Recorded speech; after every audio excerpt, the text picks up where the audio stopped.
भारत के एक सुदूर और धूल भरे गांव में अजय और उसकी नन्ही बहन रिया एक टूटी फूटी मिट्टी की झोपड़ी में अपनी जिंदगी काट रहे थे। सूरज उगने से बहुत पहले जब पूरी दुनिया सोई होती थी, अजय खेतों में भारी बोरियां ढोता था। उसकी पीठ पर लदा हर किलो वजन रिया की दवा के लिए बचाई गई एक एक कौड़ी की उम्मीद था। लेकिन गांव का दबंग राजा एक साई की तरह उसका पीछा करता। वो अक्सर अजय को बीच रास्ते में रोकता, उसकी मेहनत की कमाई छीन लेता और उसे बेरहमी से जमीन पर पटक देता। राजा पूरी भीड़ के सामने चिल्लाता, ओपन कॉर्नर ब्रैकेट, तुम्हारी बहन कभी ठीक नहीं होगी, तुम जैसे गरीबों का नसीब सिर्फ तड़पना है।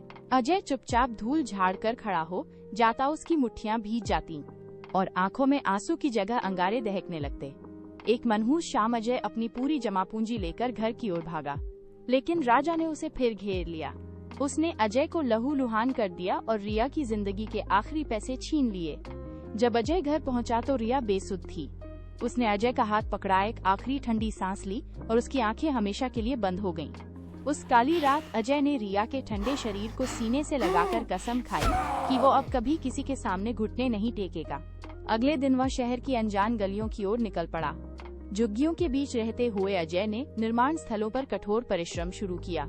वो दिन भर तपती धूप में भारी स्टील की छड़ें उठाता, जिससे उसके हाथों की खाल छिल जाती और खून रिसने लगता। एक भयानक हादसे में एक भारी स्लैब उसके पैर पर गिर गया।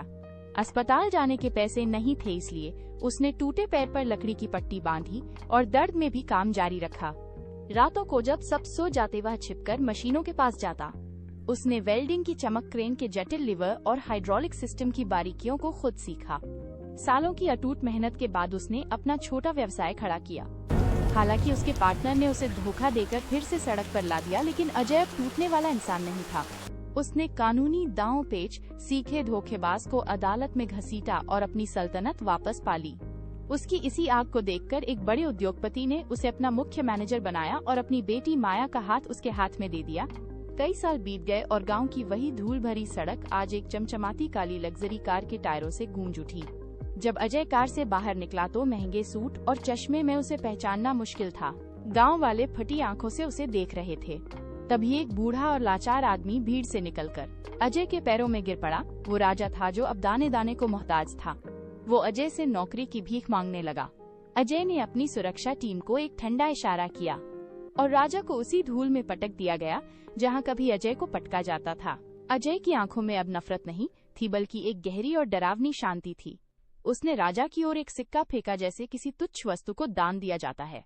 उसने एक शब्द भी नहीं कहा और अपनी कार में बैठ गया। माया ने उसका हाथ थाम लिया, जो उसके संघर्ष की गवाह थी।